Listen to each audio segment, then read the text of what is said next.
Pemirsa, kami baru saja mendapatkan pernyataan tokoh senior Partai Golkar yang juga Wakil Presiden Yusuf Kala. Menurutnya, peta penyelesaian konflik Partai Golkar sudah pernah disepakati kedua pihak. Dalam islah yang dimediasi Yusuf Kala 18 Desember lalu, kedua kubu menyepakati musyawarah nasional akan dilaksanakan dalam waktu dekat.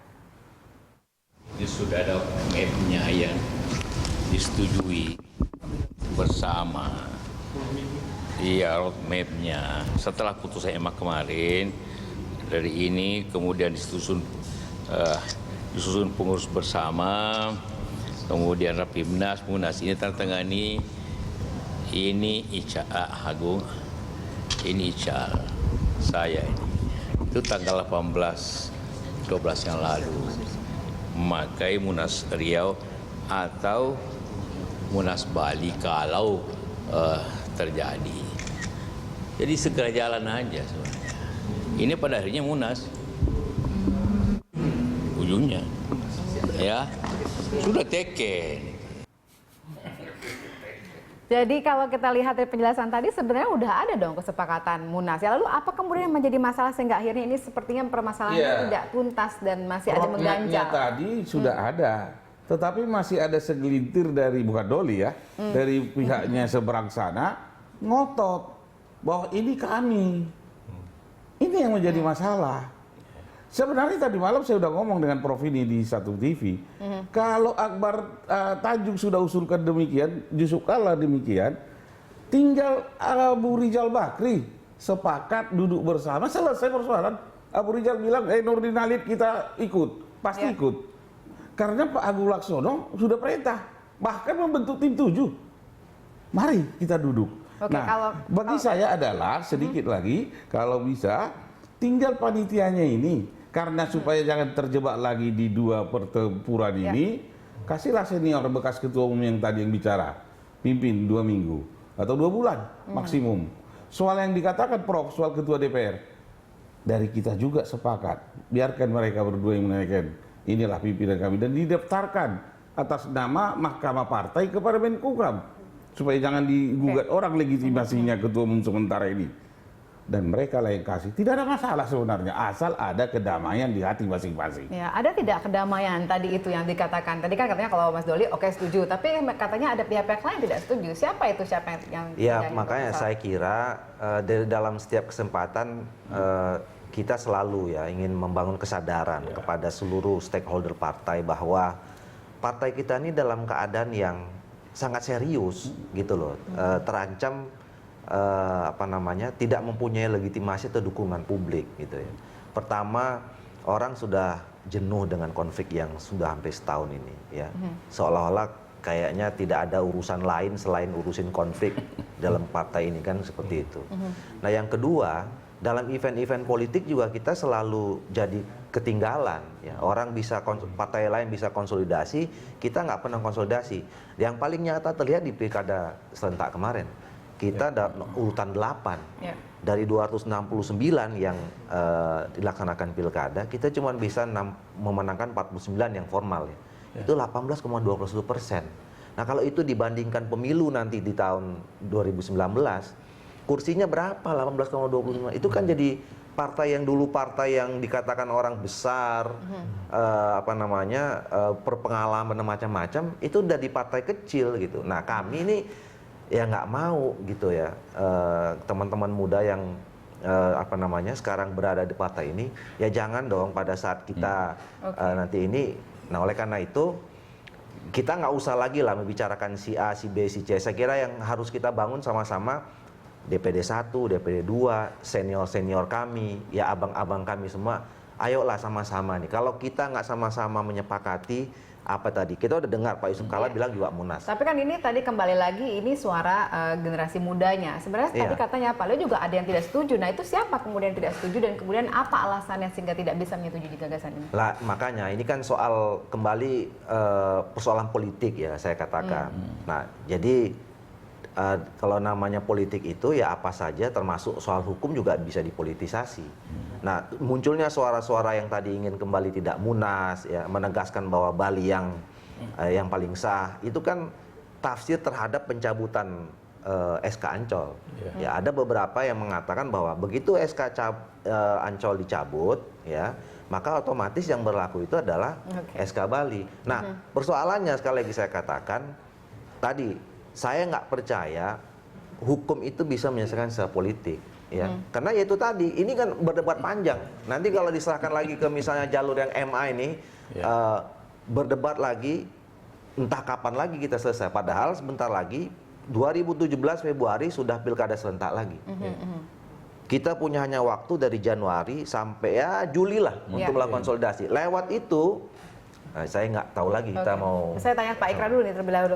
Ini kayaknya walaupun tadi jalannya sudah dijelaskan oleh Yusuf Kala begitu ya, tapi ternyata di lapangan tidak semudah itu. Nah, menurut Anda apakah mungkin dilaksanakan munasnya? Jadi begini, pertama yang harus kita pertanyakan ya, apakah Golkar itu di dalam ADART-nya itu ada satu klausul pasal di mana mahkamah partai itu kemudian bisa membentuk panitia munas.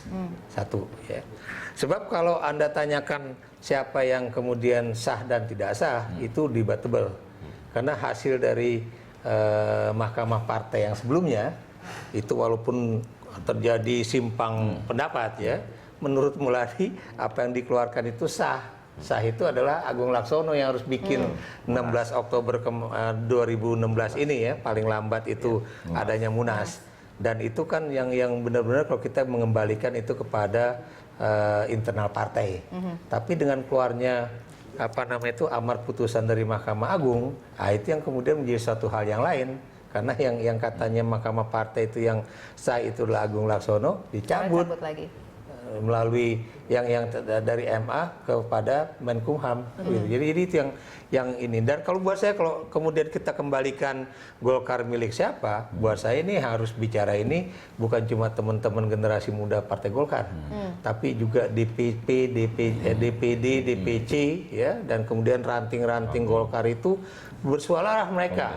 Karena mereka lah pemilik kedaulatan dalam partai itu. Bukan Abu Rizal Bakri, bukan Agung Laksono. Kenapa demikian? Karena Anda harus ingat ya bahwa Golkar ini bukan milik perorangan. Ini bukan perusahaan. Ini adalah partai politik di mana yang menentukan itu adalah pemegang saham utama. Pemegang saham utama ya para anggotanya dan pengurus pemegang saham utamanya tidak punya wadah untuk berbicara. Karena kan dalam berbicara berarti mereka harus ikut munas dan lain-lain. Tapi penyelenggara munasnya pun saja sampai saat ini belum bisa diputuskan siapa. Nah, bagaimana kemudian orang-orang ini bisa kemudian mendorong supaya ada solusi? Solusinya tergantung kita. Saya udah usulkan sebuah usulan dan saya hari ini dapat ribuan SMS dari seluruh Indonesia. Usulan abang betul. Marilah, duduklah. Tinggal dari beberapa orang, khususnya Abu Rizal Bakri, mau enggak duduk. Serahkan. Pelaksana itu saya katakan tadi, Yusuf Kala langsung. Dengan Akbar Tanjung. Karena mereka mantan ketua umum. Dan kita bantu. Duduk bersama. Dan saya ingatkan, di Abu bukan Rizal hanya Bakri ini, Prof. begitu menurut Anda tadi? Bukan, iya. Dia yang masih ngotot bahwa harus apa. Saya ingatkan, bukan hanya internal partai Golkar yang miliki Golkar. Golkar ini aset nasional loh Pak, milik bangsa. Jadi menurut saya sekali lagi, Pak Abu Rizal mudah-mudahan mendengarkan saya, bukalah hatimu, biar kita selamat semua, termasuk bangsa ini. Oke, benar kata Pak Abu Rizal yang kita senang sekali bahwa tadi kita melihat sama-sama usul atau gagasan Pak Yusuf Kala untuk bisa membuat mereka berdua ketemu dan tanda tangan itu sudah terrealisasi. Artinya kan sebenarnya niat baik itu sudah ada. Tinggal implementasinya aja. Ya, tapi katanya implementasinya tergantung dari pihak kepolisian. Makanya saya kira tinggal kalau memang Pak Abu Rizal Bakri sudah menandatangani itu, ya tinggal disosialisasikan saja kepada semua teman-teman kita yang ada di DPP Hasil Munas Bali untuk merealisasikan itu. Nah, tinggal kita cari cara yang paling tepat, yang paling mendekati alas hukum dan organisasi kita. Misalnya tadi Pak Prof Ikrar mengatakan, apakah Mahkamah Partai itu mempunyai dasar yang tegas dalam ADRT? Ya memang tidak ada di dalam anggaran dasar kita. Tapi seperti yang saya katakan tadi, kalau kita bicara tentang legal standing, Ya, sekarang DPP udah nggak ada lagi. Yang punya itu menurut kami sementara ini atas kajian kami itu adalah mahkamah partai. Mungkin ini pintu masuk ya, pintu masuk. Ya nanti bisa berbagai hal yang kita cari caranya. Misalnya tadi ada yang mengusulkan sudahlah sementara ini dibentuk saja sebuah tim atau ya, sama kepengurusan segala macam. macam. Pilkada kemarin begitu Iya, khusus gitu kan. Apakah itu melibatkan senior, mantan-mantan ketua umum atau cukup dari perwakilan sebelah sini dengan sebelah sini gitu. Kemudian nanti misalnya dikuatkan oleh putusan mahkamah partai, berdasarkan itu dikirim lagi ke Kumham, kemudian tugasnya adalah Kumham meng-SK-kan yang tugasnya adalah misalnya dalam 1 bulan melaksanakan Munas misalnya. Bisa begitu gitu. Nah, itu semua bisa terjadi kalau semua pihak ini mempunyai kesadaran yang sama bahwa Munas lah satu-satunya yang bisa menyelesaikan dan diawali dengan duduk bersama tadi itu gitu. Oke, Pak Ikrar melihatnya bagaimana sebenarnya masalahnya ada di mana sih ini sehingga akhirnya tidak bisa dijalankan? Ya kalau saya lihat dari kedua beliau bicara ini ya, masalahnya memang di kubunya Abu Rizal Bakri atau pada satu orang yang namanya Abu Rizal Bakri itu, ya. Ya itu yang makanya saya katakan bahwa ini bukan partai, ini bukan milik satu orang, 2 orang, ini milik dari anggota bahkan milik rakyat. Nah pertanyaan saya itu ya, apakah Golkar masih kemudian memperpanjang konflik internal ini ya dengan hanya membentuk satu DPP yang disebut dengan DPP sementara hanya untuk mengurusi Pilkada 2017 tanpa kemudian mencari penyelesaian yang boleh dikatakan once and for all gitu kan. Jadi sekali dan untuk selamanya selesai lah gitu kan.